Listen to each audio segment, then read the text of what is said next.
I've lost a few friends over the years, some by my choice and some not so much. There was a time when those friendships felt solid. We had great times together. We laughed, talked for hours, shared stories that didn't need an ending.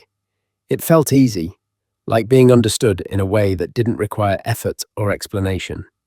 At the time, it felt rare, like something you don't come across often in life.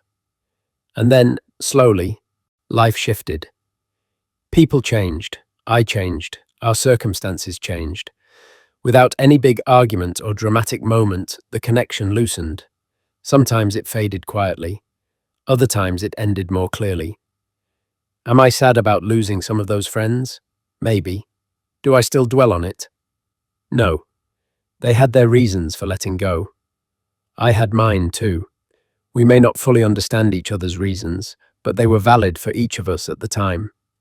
And that understanding usually comes later in life, not as regret, but as acceptance. There's a moment that arrives quietly as we get older. Nothing announces it. Nothing explodes. You just notice that your relationship with people feels different now. Not bitter, not angry, just clearer. You start paying attention to how you feel after spending time with someone, not just whether you had fun while you were there. Time begins to feel heavier, more valuable. And that's when a different question starts to matter. Not, who do I know, but who still belongs in my life now? When we were younger, friendships felt crowded. School friends, work friends, family friends, neighbors. People tied together by routine or convenience. Some of those relationships were meaningful, but many were situational. You needed each other in that moment, and that was enough. There's nothing wrong with that. Some people were meant to be part of a chapter, not the whole book. The problem is, we don't know which ones those are until years later. There's no test, no shortcut, no formula that tells us who will last. Time is the only thing that doesn't lie. Not words, not promises, not intensity. Just time. As life goes on, fewer people remain.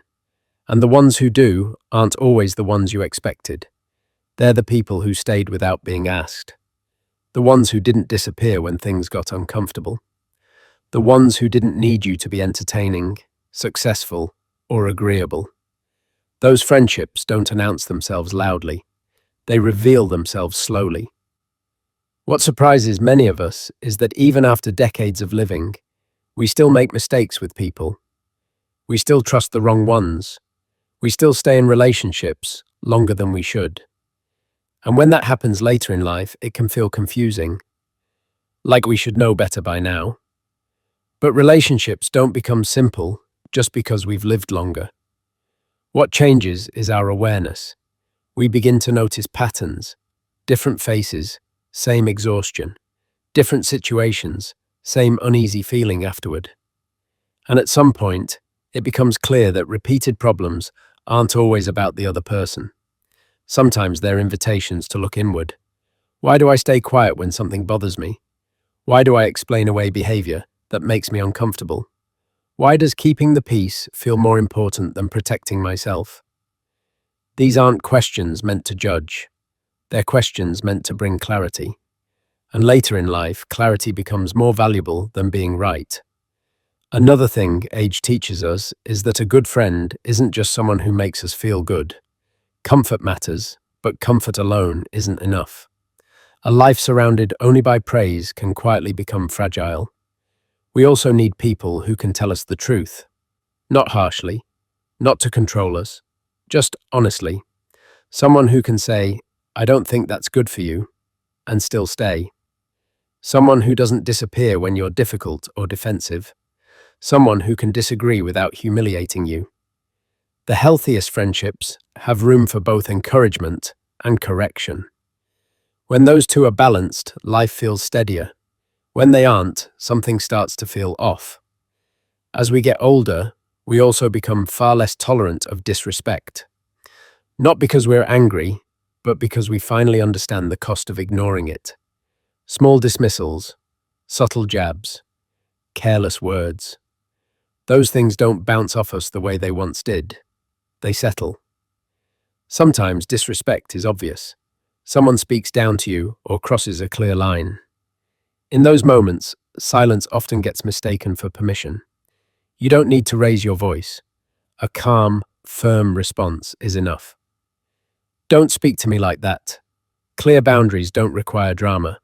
Other times, disrespect hides behind jokes or casual comments that leave you unsettled but unsure how to respond. Those moments matter too. Naming them quietly, "That didn't sit well with me," can change the direction of a relationship. Boundaries don't have to be harsh to be effective. They just have to exist. There's another uncomfortable truth people don't talk about much later in life. Jealousy doesn't always disappear with age. Sometimes it just becomes quieter. A comment that takes the shine off your happiness. A tone that shifts when things go well for you. Often it's not intentional. Sometimes it is. Either way, not every situation needs confrontation, and not every relationship needs a dramatic ending. Sometimes the wisest response is distance. Creating space, choosing calm over conflict. That isn't weakness, that's experience. One of the clearest ways to see a relationship honestly comes from outside the relationship itself. When people you trust, steady, grounded people, express concern, it's worth listening. Manipulative situations often feel normal from the inside. Perspective usually comes from the outside. Later in life, we also start noticing something else. The people who are respected well into old age usually didn't get there by being impressive. They got there by being consistent. They noticed others. They listened. They showed interest. They were forgiving without being naive. They invested emotionally over time without keeping score. Friendship, at this stage of life, isn't about collecting people. It's about preserving peace. Most of us aren't oceans. We're small containers. But a life made up of many small containers, patience, gratitude, care, forgiveness, can still become something meaningful when you place them side by side. So what's the friend you should never let go of? It's not the one who entertains you. It's not the one who keeps you busy. It's the one who makes your life feel steadier. The one who respects your boundaries, doesn't compete with your growth, and lets you be fully yourself without explanation. And just as important, it's the kind of friend you try to be in return. At this stage of life, friendship isn't about holding on at all costs. It's about holding on to what brings peace. If you stayed with me through this reflection, thank you. Truly. Time is precious, and I don't take it lightly that you chose to spend a few minutes of it here. If this stirred something in you, a memory, a realization, or even a quiet sense of relief, you're not alone. Many of us are sorting through the same thoughts, just in our own way. If you feel comfortable, I'd love to hear from you in the comments. What has friendship come to mean for you as you've gotten older? What have you learned about who to hold close and who to let go? Your reflections matter more than you might think, and sometimes sharing them helps someone else feel a little less alone. Thank you for being here.